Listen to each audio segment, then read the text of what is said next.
Hello everyone, this is Video Game Growing Pains, and this week we are going to be talking about, well, what was considered the worst Final Fantasy of the last 20 years, until 12 and 13 came out, based on certain people's mileage.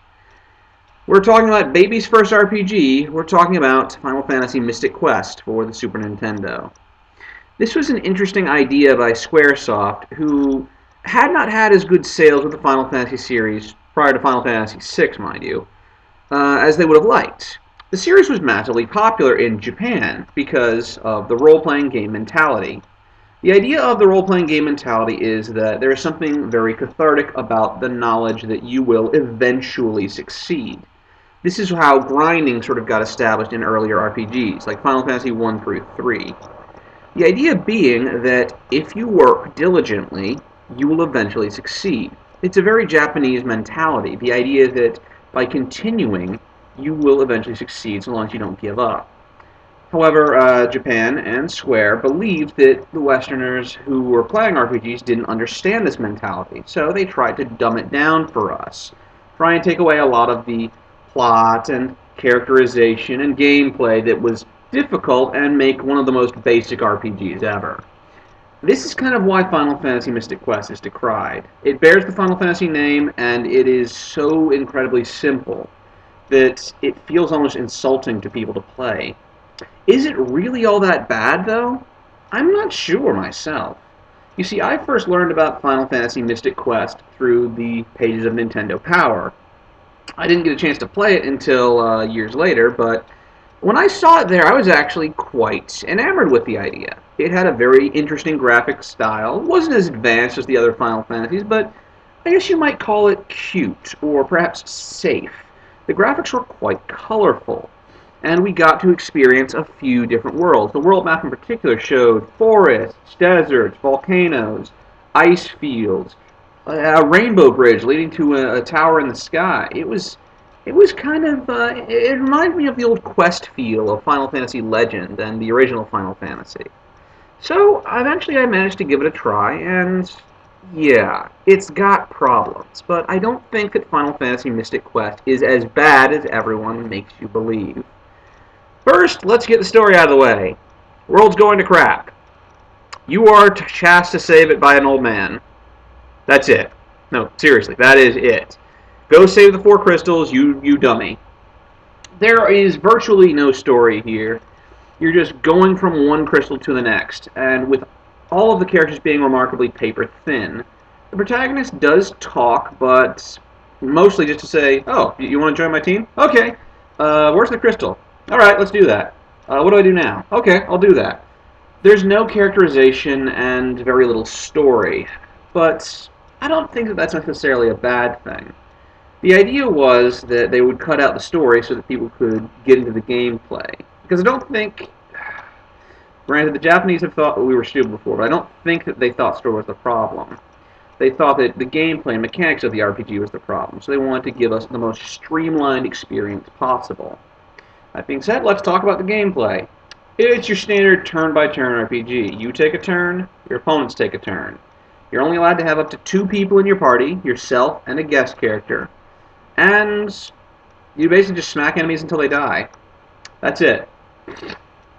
There were a lot of different options with your battle abilities, mostly with appearance. You could have a bar of energy, you could have numbers, you could have a graph chart to show how strong you were. But the Square wanted to keep it as simple as possible, and they did that. You're only allowed to get certain types of weapons. You have about 3 or 4 different types of weapons you can get, and they all upgrade in the same type. You have swords, axes, claws, and bombs. And, well, there's not much else to say, battle-wise. You see enemies on the map, and you can avoid them if you want, but they're very easy. It's almost a game that you can just keep winning by clicking attack over and over again. And if you die, you just go back to the start of the battle. No harm, no foul. It's very much a game that wants players to win. It doesn't give you the victory, contrary to what a lot of people think. I have had some times when I was playing where if I wasn't paying attention, I would get killed by enemies. You do have to actually pay attention in battle to a certain degree. And it's good if you do, because the animations in battle are quite nice. There's not a lot in the way of character movement, but if you damage a monster enough, its sprite will change, showing some damage you've done. For example, the mummies will lose their bandages until they're just in their boxers. Stone golems will start breaking apart. Giant birds will have their feathers plucked out. It's kind of interesting. And speaking of animations, let's talk about the graphical style. The graphical style is charming, I think.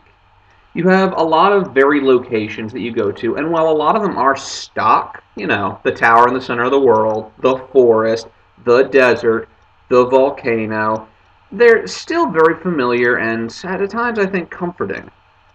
It feels very pretty, but it also feels very easy to get through. And that's probably the best part of it is the graphics. There's not much else to say. You can solve light puzzles in the game because all of the items you get are able to do something. Claws will let you cling to walls so you can climb. Swords allow you to poke switches. Axes chop trees. Bombs blow up holes. And one of the claws you get is a grappling hook. Very simple stuff, but it does add some nice variety to the game, and gives a few minor puzzle elements to it. The final part to talk about the game is the music, and it's boring. No Nobu Uematsu here. There's nothing really to say about the music. So, from what I've said, Final Fantasy Mystic Quest sounds pretty generic, doesn't it? It kind of is. But is something bad just because it's average? I honestly don't think so. I think the Happy Video Game Nerd said it best when sometimes we want that experience, that mentality of if you try, you will succeed. That mentality the Japanese are trying to teach Americans.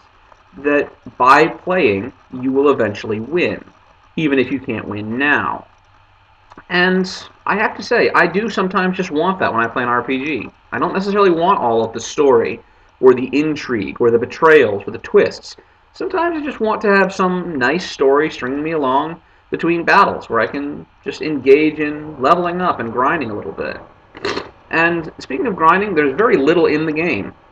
There's no random encounters, all the monsters you can see on the battlefield, so you don't have to fight all of them, just the ones that are in your way.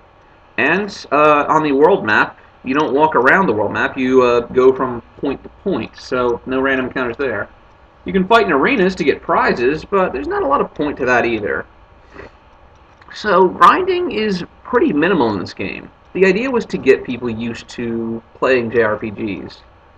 Honestly, I don't think Americans needed that. We'd shown interest in Dragon Quest and Final Fantasy and other RPGs, so I don't think there was a need to get us interested. But for what it is, I don't think Final Fantasy Mystic Quest is bad. It's a decent enough introduction. It doesn't do enough, I think, because it's so uncomplicated that if you're trying to get someone into RPGs, they'd still be lost after playing this because every other RPG is so much more advanced.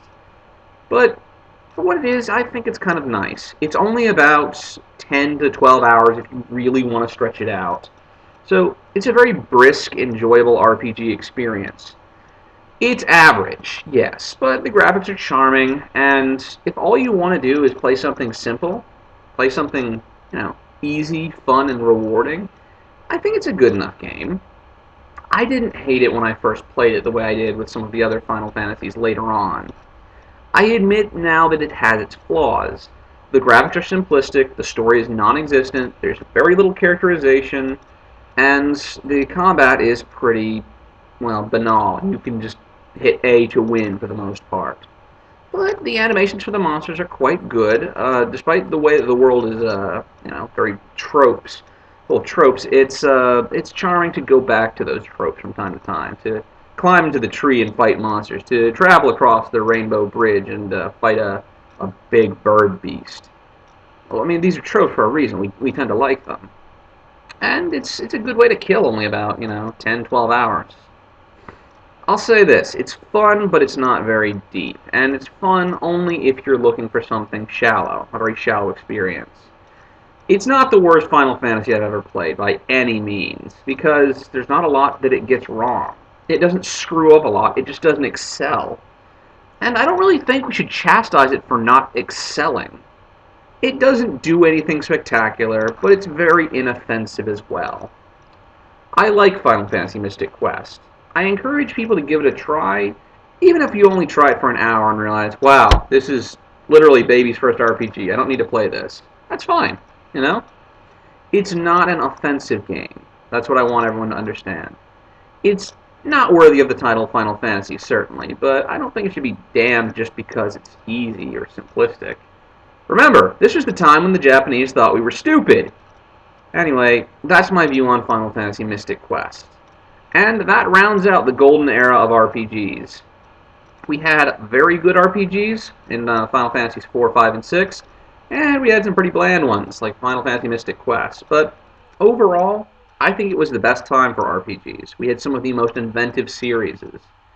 But we're about to move into a whole new era, a brand new time, where RPGs take the center spotlight. Next time, we enter the cinematic era. The RPGs rise from a niche market to a massive appeal. Stay tuned for the rise of the RPG, the rise of cinematics, the rise of 3D graphics. Final Fantasy VII, next time.